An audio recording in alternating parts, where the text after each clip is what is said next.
di Castelnuovo di Sotto, 21 km che dicono che la sua è scelta esatta, quella di puntare sui 42 km, la maratona. 24 anni, finalista a mondiali e giochi olimpici sui 10.000, ma adesso allunga. L'emiliano oggi alle Baleari in gran forma, avveduto tatticamente, si è appiccicato dietro al keniano Josephat Kiprono, il super favorito.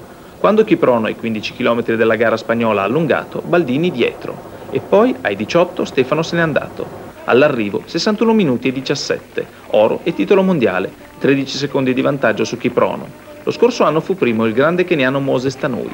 La mezza maratona sta trovando dignità, anzi prestigio, e oggi Baldini ha lasciato dietro molti fondisti sulla carta più quotati.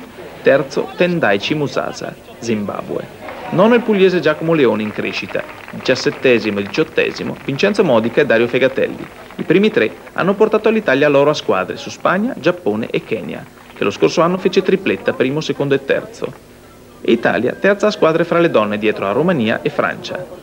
Stefano Baldini, il biondo come lo chiamano i suoi tecnici, adesso forse il grande biondo. Sabato prossimo a Scicli, Sicilia, sfiderà i migliori in una corsa su strada, ma di soli 10 km. Ormai l'azzurro ha capito che per pensare in grande ne deve fare di strada e infatti maratona